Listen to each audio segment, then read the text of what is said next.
Bonjour à tous et bienvenue à cette vidéo explicative sur comment faire un graphique, un diagramme à rectangle. Donc, pour faire le diagramme à rectangle, ça vous prend une variable qui est de type qualitatif. Donc, moi, la variable que j'ai, c'est le degré de motivation de mon échantillon de 40 étudiants québécois de niveau collégial que j'ai pris, finalement, de ces données brutes-là, avec lesquelles j'ai formé mon tableau croisé dynamique, qui est ici. Ce tableau croisé dynamique-là que j'ai copié-collé dans cette feuille-ci, comme un collage de valeurs, puis que j'ai mis finalement conforme aux normes statistiques. Donc avec un titre, une source. J'ai renommé mes catégories parce qu'il y avait un code pour chacune de mes catégories. Donc je les ai toutes renommées. Puis j'ai mis un seul chiffre après la virgule pour les pourcentages.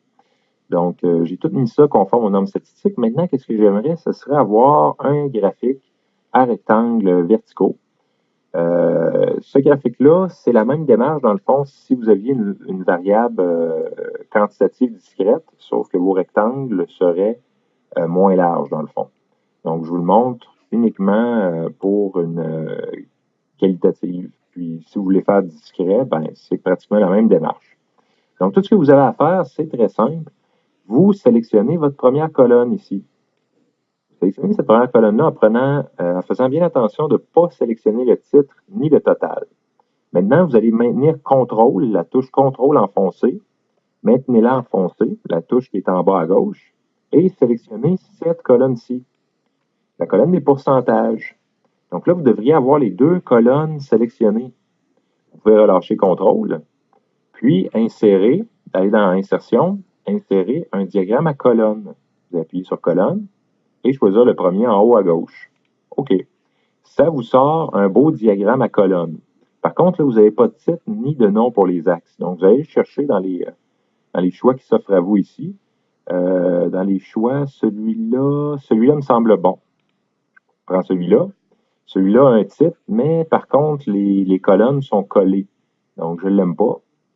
Je vais en choisir un autre. Celui-là me semble bien. Celui-là me semble bien. Puis, non, il n'y a pas les... celui-là n'est pas si bien que ça, finalement. Je vais prendre lui. Ouais, lui, il me semble pas si mal. Bon, on va peut travailler avec lui. C'est pas grave. Je vais enlever la série qu'il y a là. On l'enlève. Je vais mettre mon titre au graphique. Donc, le titre que je vais mettre, c'est exactement le même qu'il y a là. Donc, je vais me permettre de faire copier, coller, coller.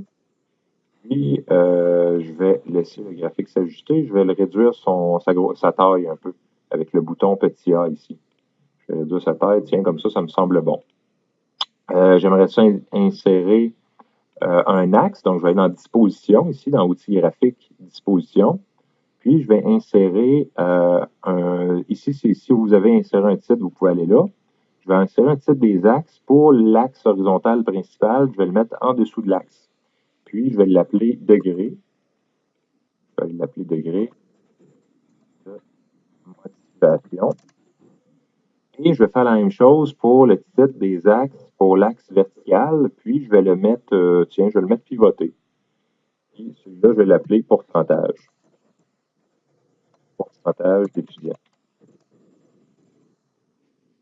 OK. Pourcentage d'étudiants. Et voilà. Puis, c'est tout simplement, c'est pas plus compliqué que ça. Vous avez votre graphique. La seule chose qui manque, finalement, c'est la source, évidemment. Vous devez toujours mettre une source dans votre graphique. Pour ce faire, tout ce que vous avez à faire, c'est insertion, zone de texte. Et vous insérez votre zone de texte ici pour mettre votre source de points. De toute façon, j'ai simplement copié-collé ce qui est ici. CTRL-C, CTRL-V. Puis, on l'insère en dessous. On peut réduire la taille si on veut que ça rentre mieux. Tiens, on réduit la taille. Oh, j'ai pas réduit la taille du 2012. Je vais réduire sa taille avec le petit bouton pour réduire la taille. 2 fois, voilà. Ah, il faut aussi la rendre transparente, cette zone de texte-là. Donc, pour la rendre transparente, il suffit d'aller ici. Aucun remplissage. Voilà, elle devient transparente. Puis, on y enlève aussi son contour. Pour enlever son contour, c'est clic droit. Et on choisit ça ici, contour de forme, sans contour. Voilà. il n'y a plus de contour et il ne nous reste plus qu'à l'ajuster pour 40 sous notre axe. Et voilà, c'est tout simplement ça pour construire votre graphique conforme aux normes statistiques. Et je vous remercie pour votre écoute.